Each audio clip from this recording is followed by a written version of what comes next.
माँ, ये मैं क्या सुन रहा हूँ? आप ऊपर वाला कमरा किराए पे दे रहे हैं?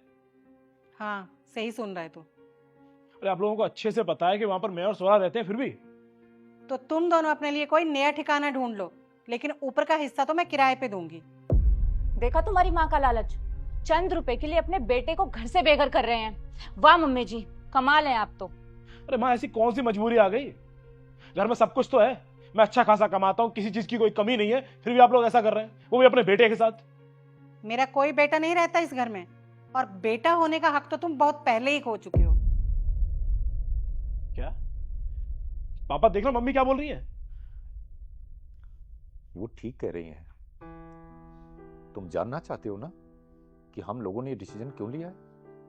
तो सुनो, जब से तुम्हारी शादी हुई है तुम्हारे और बहू दोनों के रंग ढंग बहुत बदल गए हैं। तुम दोनों ये भूल गए हो कि इसी घर में तुम्हारे माँ बाप भी रहते हैं, जिनके प्रति भी तुम्हारा कुछ दायित्व है।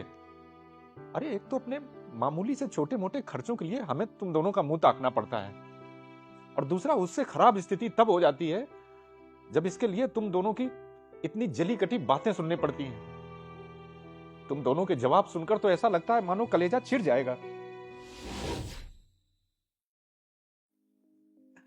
बहू, वो विकास आ गया है क्या? नहीं, वो अभी ऑफिस में है। बोलो क्या काम है? बेटा, वो मेरी दवाई खत्म हो गई है, तो दवाई लाने के लिए उससे पैसे लेने थे। माँ जी, आपको बिल्कुल शर्म नहीं आती? रोज किसी ना किसी बहाने हाथ फैलाने आ जाती हो। माना आपका बेटा ठीक ठाक कमाता है, पर इसका मतलब ये तो नहीं आपका जब मन किया आप तब आ गए। अरे वो पूरा घर का खर्चा देखता है, ये छोटी मोटी चीज तो आप खुद देख सकती हो ना। साइड हटो, मुझे जाना है शॉपिंग पर।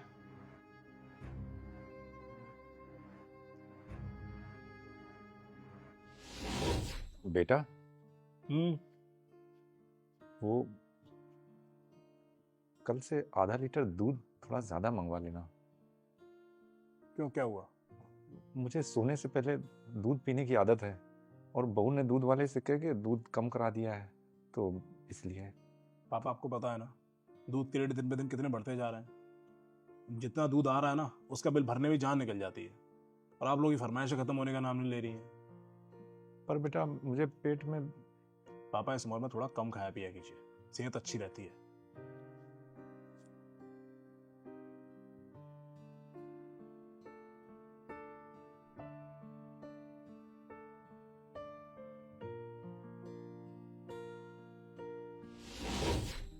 अरे अपने मन का कुछ बड़ा करना तो बहुत दूर, मामूली सी दवा गोली के खर्च के लिए बहू के इतने ताने सुनने पड़ते हैं कि कुछ पूछो मत। बात बात पर आए दिन हम दोनों को जलील किया जाता है, और जितना हम दोनों का एक महीने का खर्च है ना, उससे ज्यादा बहू एक दिन ब्यूटी पार्लर में जाकर उड़ा देती है। और बहू से क्या ही कहना, जब हमारे खुद के बेटे को हमारी परवाह नहीं है तो दूसरे से क्या उम्मीद करें।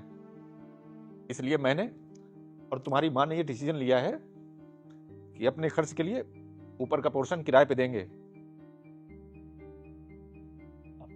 मम्मी पापा, हमें माफ कर दीजिए, हमसे बहुत बड़ी गलती हो गई। आइंदा हम ऐसा कोई काम नहीं करेंगे जिससे आप लोगों का दिल दुखे। प्लीज माफ कर दीजिए।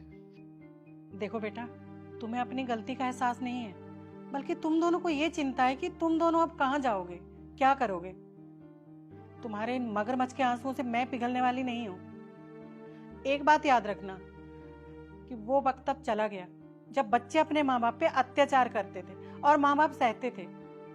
अब के माँ बाप सशक्त हैं और वो बच्चों का जुल्म नहीं सहते हैं। जाओ तुम दोनों यहाँ से। तुम्हारे जैसी औलाद से तो अच्छा है कि हम बिना औलाद के रह लें।